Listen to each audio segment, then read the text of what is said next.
అగజానన పద్మార్కం గజానన మహర్నిశం అనేకదం తం భక్తానామేకదంతముపాస్మహే వాగీషాద్యా సుమనసః సర్వార్థానాముపక్రమే యన్నత్వా కృతకృత్యా స్యుః తం నమామి గజాననం బుధం శ్రీనివాసం సుధర్మాత్వభాసం సుధాతుల్యవాక్ సంగతం పాండురంగం సుధీనాదమున్యాహ్వయం దేశికార్యం గురుశ్రీత్రయం నిత్యమేతన్నమామి నమో బ్రహ్మాదిభ్యో బ్రహ్మ విద్యా సంప్రదాయకర్తృభ్యో వంశఋషిభ్యో మహద్భ్యో నమో గురుభ్యః వ్యాసాయ విష్ణురూపాయ వ్యాసరూపాయ విష్ణవే నమో వై బ్రహ్మనిధయే వాసిష్ఠాయ నమో నమః నారాయణం నమస్కృత్య నరం చైవ నరోత్తమం దేవీం సరస్వతీం వ్యాసం తతో జయముదీరయేత్ స్వస్త్యస్తు సదాం సన్మంగళాని సంతు భక్తశ్చ శ్రోతॄణాం నిత్యమేకైక శ్లోక శ్రవణ పఠన మాత్రేణ కలికల్మషాపనోదయ పటుతరే వేద కనక కథా ప్రస్తూయతే శివాయ విష్ణురూపాయ శివరూపాయ విష్ణవే శివస్య హృదయం విష్ణోః విష్ణోశ్చ హృదయం శివః. ఈటీవీ లైఫ్ ఆధ్యాత్మిక ఛానల్ వీక్షిస్తున్నటువంటి ప్రేక్షకులకు వేదసారం అనే కార్యక్రమం ద్వారా మీకు స్వాగత వచనాలు పలుకుతూ ఈ వేదసారంలో అనేకమైనటువంటి వేద మంత్రార్థాలన్నింటినీ కూడా మనం తెలుసుకుంటూ ఉన్నాం. అందులో భాగంగా ఈ రుద్రాధ్యాయంలో మొదటి అనువాకాన్ని పూర్తి చేసుకుని రెండవ అనువాకంలో పూర్తిగా మనం 11 యజస్సులను కూడా పూర్తి చేసుకొని ఉన్నాం. పోయిన ధారావాహికలో 12వ యజస్సులో ఉచ్చైర్ఘోషాయ క్రందయతి అని అన్నాం. ఇక్కడ ఉచ్చైర్ఘోష అనేటువంటి పదానికి అనేకమైనటువంటి అర్థాలు ఉన్నట్టుగా మనకు మాండవ్య మహాముని తెలిపినారు. అసలు ఈ మాండవ్య మహాముని ఈ రెండవ అనువాకాన్ని ఎక్కడ అనుష్ఠానం చేసినాడు, ఎందుకని అనుష్ఠానం చేసినాడు అనేటువంటి విషయాన్ని పూర్తిగా మనం గనక ఇందులో పరీక్షిస్తే తాను చేసేటువంటి ఈ ఉత్కృష్టమైనటువంటి అనుష్ఠానము ద్వారా ఈ భూమిపైన అనేకమైనటువంటి నదులు కూడా మనకు పుట్టినాయి. అందులోనే ఈ మాండవ్య నది అనేటువంటి నది కూడా ఒకటి ఉంది. ఆ పరిసర ప్రాంతాల్లో తాను కూర్చొని అనుష్ఠానం చేసినట్టుగా మనకు తెలుస్తూ ఉంది. అందులోనే మాండవ్య మహాముని ఉచ్చైర్ఘోష అన్నప్పుడు శత్రువులు పక్కగా ఉన్నప్పుడు తాను శివుడు అరిచేటువంటి అరుపుకు ధ్వనికి వాళ్ళు భయపడి చనిపోయినటువంటి క్షణాలు కూడా ఉన్నాయి. అందువలన అలాంటి ధ్వని కలిగినటువంటి రూపానికి నేను నమస్కరిస్తున్నాను. ఇక్కడ రూపము అదే విధముగా ధ్యానము అని 2 రకాలుగా ఉన్నాయి. శబ్ద స్పర్శ రూప రస గంధము అని 5 రకాలుగా ఉన్నాయి. ఇక్కడ శబ్ద రూపములో మనకు కనిపించినాడు, రూపముగా కూడా మనకు కనిపించినాడు, గంధము అనగా అక్కడక్కడ నీళ్లలో ఉండేటువంటి తత్వాన్ని కూడా మనకు చూపించినాడు. శబ్ద స్పర్శ, స్పర్శ అనగా పరమేశ్వరుడు మన చుట్టూ ఉండేటువంటి సన్నిహితం చేసేటువంటి మనకు నీడగా ఉండి మన స్నేహితుడి వలె మనల్ని రక్షిస్తూ ఉన్నాడు అనేటువంటి విషయాన్ని కూడా మనం అర్థం చేసుకోవచ్చు. శబ్ద స్పర్శ రూపరసగంధాత్మనే అని చెప్తాము. ఇది కృష్ణయజుర్వేదం ఆరణ్యక భాగంలో వస్తూ ఉంది. పృథివ్యాపస్తేజో వాయురాకాశాత్ అనగా ఇవి పంచభూతములు, ప్రాణాపాన వ్యానోదాన సమాన అనేటువంటి పంచ ప్రాణములు, శబ్ద స్పర్శ రూప రసగంధ అనేటువంటివి 5 రకములు అనేటువంటి విషయాన్ని మనం తెలుసుకోవచ్చు. ఈ పంచ ప్రాణములు, పంచ జ్ఞానేంద్రియములు, పంచ కర్మములు ఏవైతే ఉన్నాయో అదే విధముగా పంచ లక్షణములు కూడా మనకు ఉన్నాయి. అందులోనే ఈ లక్షణాన్ని ధ్వని లక్షణము అని చెప్తున్నాం. ఇక్కడ ఉచ్చైర్ఘోష అని అన్నప్పుడు ఆ పరమేశ్వరుడు తన యొక్క నోటి ద్వారా వినిపించేటువంటి ధ్వనికి శత్రుమూకల సంహారమంతా కూడా జరుగుతోంది అనేటువంటి విషయాన్ని మనం అర్థం చేసుకోవచ్చు. ఆక్రందన, ఇక్కడ తాను అరిచేటువంటి అరుపుకు ఉండేటువంటి శత్రువులు అసురులు ఎవరైతే ఉన్నారో అనగా అమృతము స్వీకరించకుండా ఈ దేవతలను ఉండేటువంటి లోకాలను ఇబ్బంది చేసేటువంటి లక్షణంతో ఉండేటువంటి ఈ ప్రేతాలకు, అదే విధముగా భూతములకు, అదే విధముగా ఈ రాక్షసులకందరికీ కూడా ఆక్రందన కలుగుతూ ఉంది. ఆక్రందన అనగా ఇక్కడ వాళ్ళ యొక్క అరుపులు అంటే ఏడుపులు వినిపిస్తూ ఉన్నాయి. వాళ్ళను ఏడిచేట్టుగా ఈయన ధ్వని చేసినాడు కాబట్టి అక్కడ ఉచ్చైర్ఘోషాయ క్రందయతే పత్తీనాం పతయే నమః. పత్తీనాం అనగా పతిహి అనగా నడుచుకుంటూ వెళ్ళేటువంటి వాడు, పత్తి అని అంటున్నాం. అది ఈ నడుచుకుంటూ వెళ్ళేటువంటివి అనేకమైనటువంటి జీవరాశులు కూడా ఉన్నాయి. ఆ జీవరాశులు ఏవేమిటివి అని అనగా ఇప్పుడు ఎగిరేటువంటి పక్షులు కొన్ని, రూపాన్ని చూసి ఆకర్షణ అయ్యి వచ్చేటువంటివి కొన్ని, మీనాహత పంచభిరేవ పంచ శబ్దత్వమాహుర్నిఘునైక పంచ అని అంటున్నాం. కురంగ మాతంగ పతంగ భృంగాహ.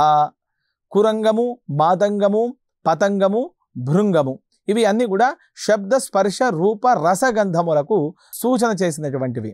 ఇక్కడ చూడండి, కురంగము అనగా జింకలు. జింకలు శబ్దానికి ఆకర్షణ అవుతున్నాయి. అదే విధముగా ఏనుగులని మాతంగములు అని అంటున్నాం. ఆ ఏనుగులన్నీ కూడా స్పర్శకు అవి దగ్గరకు వస్తూ ఉన్నాయి. కురంగ మాతంగ పతంగ భృంగాహ. ఇక్కడ శబ్ద స్పర్శ రూపము. అక్కడ ఒక దీపం కనపడుతూ ఉంది, దీపానికి ఆకర్షితులు అవుతున్నాయి. అదే విధముగా ఏమిటి అని అంటే దీపపు పురుగులు, మిడుతలు అని అంటాం. వాటిని మిడుతలు అని అంటున్నాం. కురంగ మాతంగ పతంగ భృంగాహ. గంధానికి ఆకర్షణ అవుతున్నాయి భృంగములు అనగా తుమ్మెదలు అని అర్థం. అదేవిధంగా మీనములు, రసానికి ఆకర్షణ అవుతున్నాయి మీనములు. నీళ్లలో ఉండేటువంటి రసతత్వము, మకరందములో ఉండేటువంటి గంధతత్వము, ఈ శబ్దతత్వముతో ఉండేటువంటి జింకలు అని ఈ విధముగా మనం అర్థం చేసుకోవచ్చు. ఇవి కాకుండా చరాచర సృష్టిలో ఈ భూమిపైన నడిచేటువంటి పత్తి అనేటువంటి నడక దారి ఏదైతే ఉందో ఆ దారి వెంట నడిచేటువంటి కుక్కలు, నక్కలు, ఏనుగులు, భల్లూకములు, పులులు, సింహములు ఏవైతే ఉన్నాయో వీటన్నింటికీ కూడా తాను రక్షకుడు అవుతున్నాడు, పతి అవుతున్నాడు. అలాంటి ఆ క్రందయతే పత్తీనాం పతయే నమః అని అంటున్నాం. ఈ విధముగా శబ్ద స్పర్శ రూప రస గంధములను మనకు పరిచయం చేసి మనము బతికేటువంటి జీవన విధానములో వాటి అవసరం ఎంతవరకు ఉన్నది అనేటువంటి విషయాన్ని తెలిపినటువంటి పరమేశ్వరుడికి ఈ యజస్సు ద్వారా నమస్కరిస్తూ ఉన్నట్టుగా మనకు తెలుస్తూ ఉంది. ఇక్కడ అభినవ శంకరులు చెబుతూ ఉన్నారు, రుద్రుడికి శతధన్వనే బాహుభ్యాముదతే నమః శతేషుధే అని అనేకమైనటువంటి ఆయుధములు ధరించి ఉన్నటువంటి వాడు అని అంటున్నాం. కానీ శివుడికి అలంకారప్రాయము మాత్రమే తాను ధరించి ఉన్నటువంటి ఆయుధములు, శివుడి యొక్క గొప్ప ఆయుధము తన యొక్క ఘోష అని చెబుతూ ఉన్నారు. ఆయన యొక్క హాసము, మందహాసము, నవ్వు, అదే విధముగా వీక్షణ, ఆయన యొక్క చూపు, అదే విధముగా నఖాదులు అనగా ఆయన యొక్క గోర్ల చేత త్రిపురాసుర సంహారము జరిగినది. అదే విధముగా మన్మథుడు చూపు ద్వారా మన్మథుడు భస్మమవ్వడము జరిగింది. అదే విధముగా ఆయన యొక్క వీక్షణ, చూపు, ఈ విధముగా నవ్వు ద్వారా, గోర్ల ద్వారా అక్కడ ఉండేటువంటి యముడు, త్రిపురాసురుడు వీళ్ళందరూ కూడా నశించడం జరిగినట్టుగా మనకు తెలుస్తూ ఉంది. ఈ విధముగా వేదసారములో 2వ అనువాకంలో ఇప్పుడు చివరి యజస్సును వింటూ ఉన్నాం. నమః కృత్స్న వీతాయ ధావతే సత్వనాం పతయే నమః. ఇక్కడ ఈ యజస్సు చివరి యజస్సు 2వ అనువాకంలో 13వ యజస్సు. ఈ కృష్ణవీతాయ అనగా అర్థం ఏమిటి అంటే పరమేశ్వరుడు పూర్తిగా తన యొక్క శరీరం పైన ఇనుముతో చేసినటువంటివి, కంచుతో చేసినటువంటివి, ఇత్తడితో చేసినటువంటి లోహములు, పంచలోహములతో చేసినటువంటి కవచాలను ధరించి ఉన్నటువంటి వాడు కృష్ణవీతాయ అని అర్థం. పరిగెత్తి పారిపోయేటువంటి సైన్యాన్ని తరిమేటువంటి వాడు.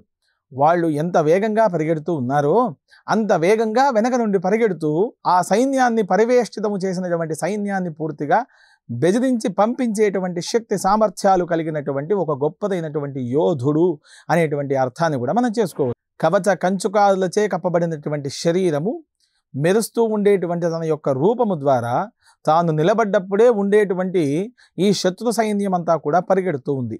అలా పరిగెడుతూ ఉండేటువంటి వాడి వెనక ఈ పరమేశ్వరుడు సంహారం చేయడానికై అలా పరిగెడుతూ ఉన్నట్టుగా మనకు ఈ వాక్యార్థం తెలుస్తూ ఉంది. సత్వనాం పతయే నమః కృష్ణవీతాయ ధావతే సత్వానాం పతయే నమః.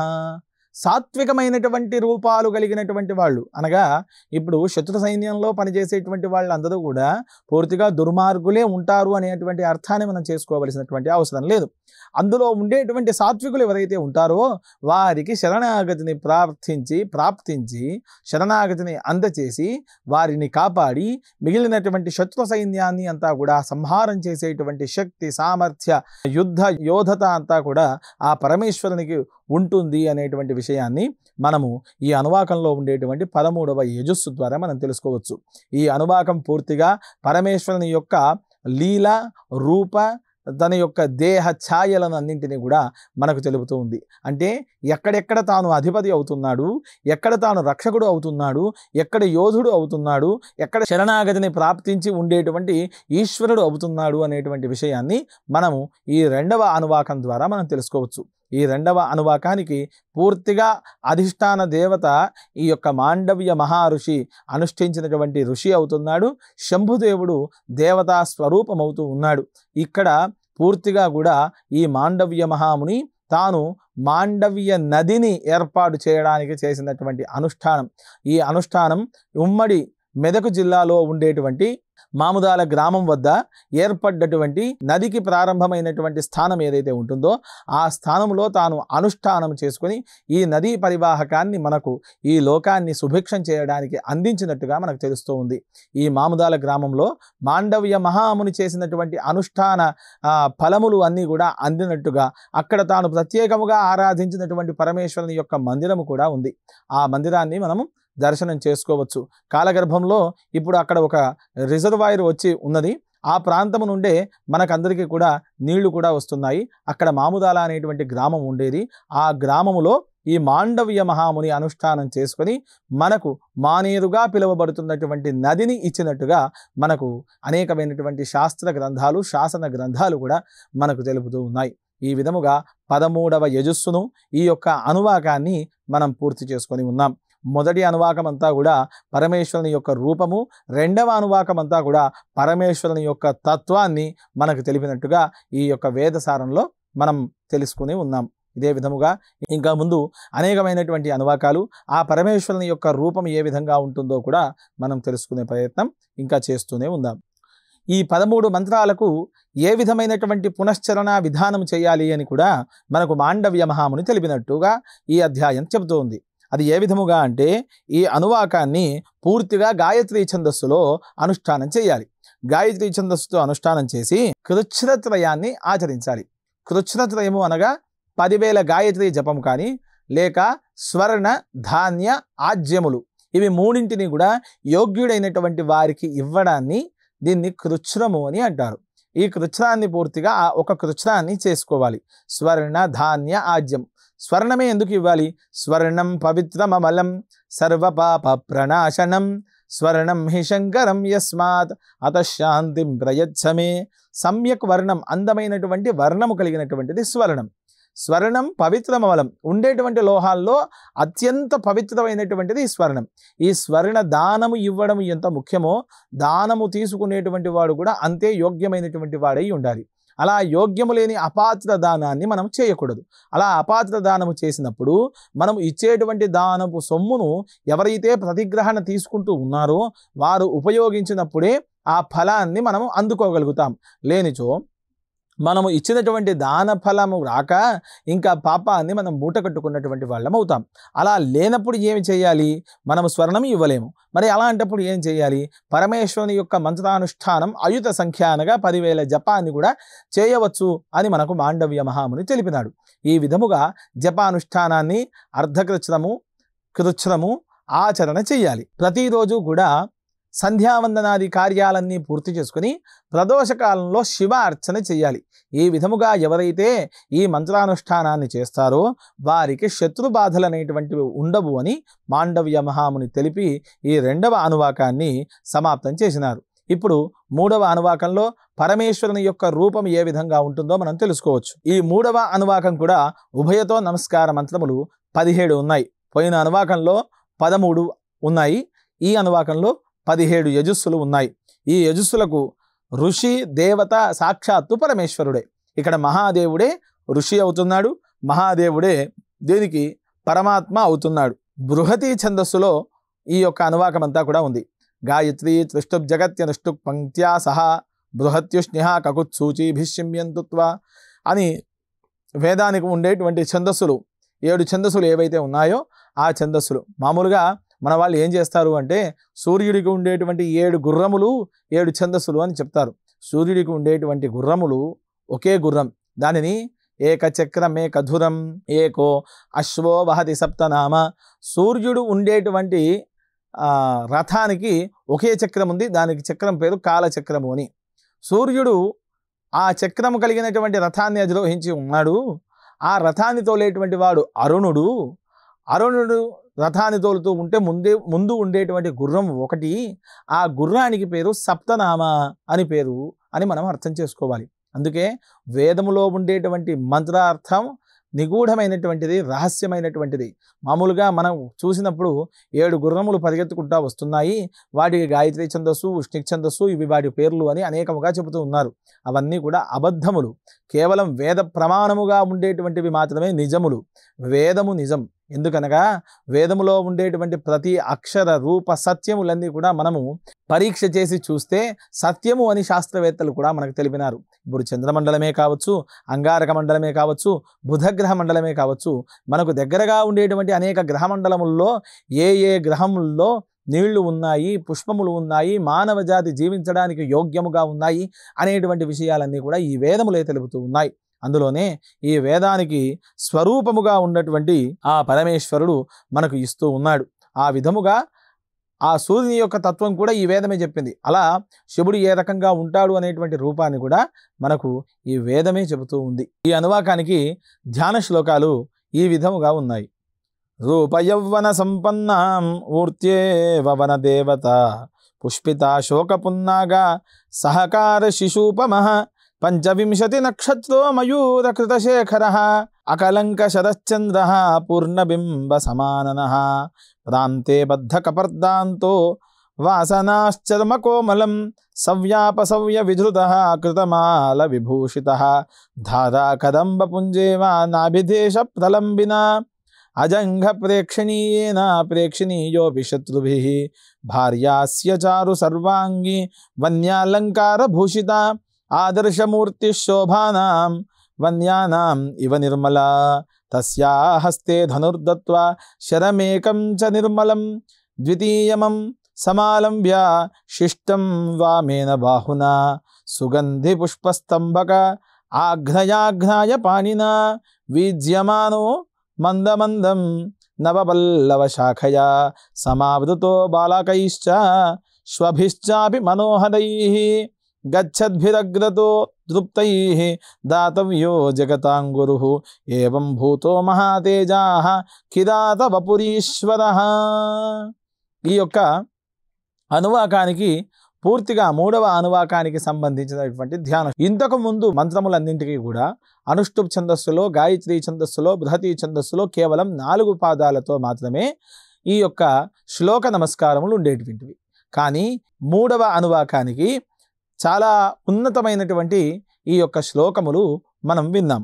ఇక్కడ రూపయవ్వన సంపన్నాం మూర్త్యేవ వనదేవత, రూపము యవ్వనము కలిపి ఉండి వనదేవతల సమూహములో ఉన్నటువంటి వాడు, పుష్పిత శోకపున్నాగా పుష్పించినటువంటి అశోక వనములు, అదే విధముగా అనేకమైనటువంటి పుష్పములు, పున్నాగ పుష్పములు, నంద్యావర్త పుష్పము, ఈ విధమైనటువంటి పుష్పములు ఏవైతే ఉన్నాయో ఆ పుష్పములతో కూడియుండి ఆ గొప్పదైనటువంటి వనములో తీయటి మామిడి చెట్టు ఏదైతే ఉంటుందో ఆ ఫలభరితమైనటువంటి మామిడి చెట్టు వలె వికసించేటువంటి వాడు అని అర్థం ఈ మొదటి శ్లోకం. అదే విధముగా 25 నక్షత్రో మయూర కృతశేఖరః అకలంక శరశ్చంద్రః పూర్ణబింబ సమాననః 25 సంవత్సరాలు కలిగినటువంటి యువకుడి వలె మెరుస్తూ ఉన్నాడు.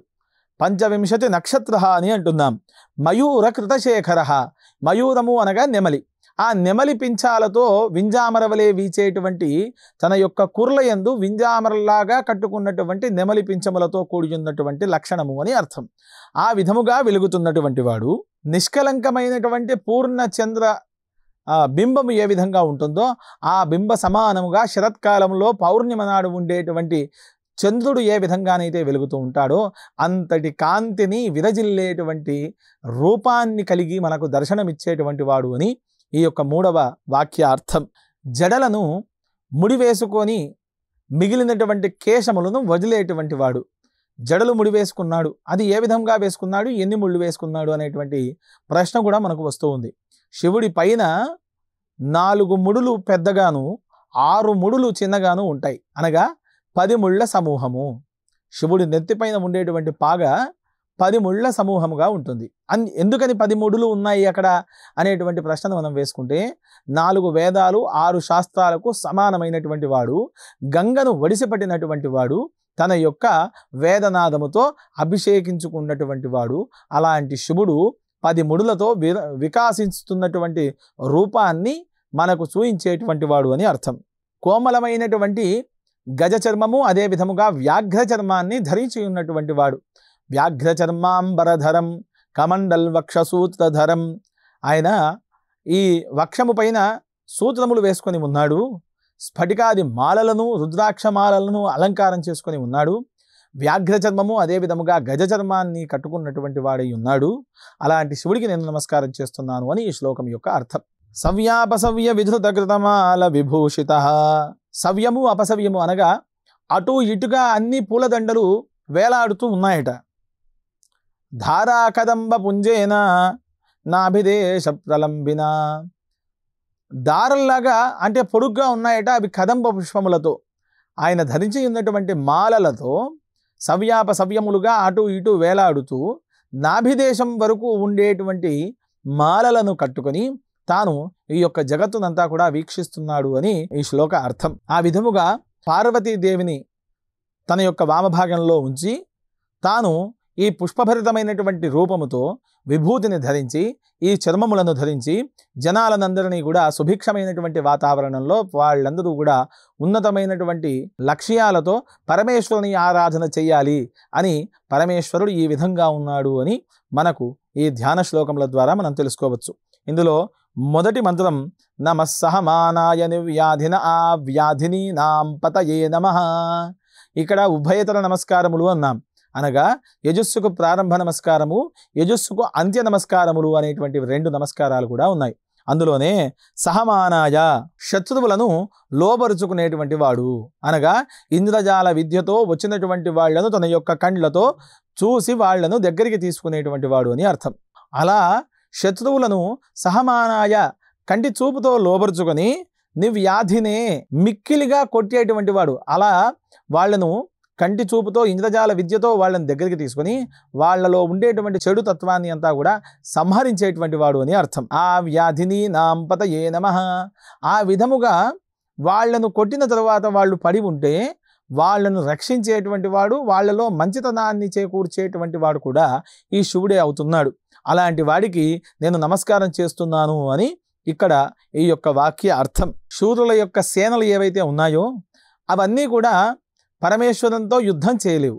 అలా అని పరమేశ్వరంతో యుద్ధం చేయకుండా కూడా ఉండలేవు. అలా ఉండేటువంటి ఈ సేనలన్నింటినీ కూడా వారిలో ఉండేటువంటి చెడు తత్వాన్ని అంతా కూడా తొలగించి మంచితత్వంలో వాళ్లకు పతి అవుతున్నాడు. ఆ వ్యాధినీనాం పతయే నమః అంటూ ఈ యొక్క యజస్సులో ఉండేటువంటి భావాన్ని, అర్థాన్ని మనము ఈ సాయినాచార్యుల వారు, అదేవిధంగా భట్టభాస్కర్ల వారు ఇచ్చినటువంటి ఈ రుద్రాధ్యాయంలో ఉండేటువంటి అనేకమైనటువంటి అంశాలను కూడా మనం తెలుసుకుంటూ ఉన్నాం. ఈ విధముగా మనము 3వ అనువాకంలో మొదటి యజస్సును పూర్తి చేసుకుందాం.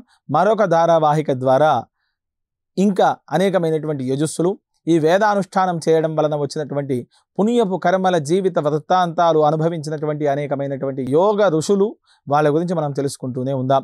ఈ విధముగా వేదసారాన్ని వీక్షిస్తూ ఉండండి. మరొక ధారావాహిక ద్వారా మీ ముందటికి ఈ వేదసారంలో ఈ రుద్రాధ్యాయంలో ఉండేటువంటి 3వ అనువాకంలో ఉండేటువంటి యజస్సులను మీకు తెలియజేస్తాం. స్వస్తి ప్రజాభ్య పరిపాలయంతాం న్యాయేన మార్గేణ మహిమహీషాః గోబ్రాహ్మణేభ్యః శుభమస్తు నిత్యం. లోకాః సమస్తాః సుఖినో భవంతు. స్వస్తి.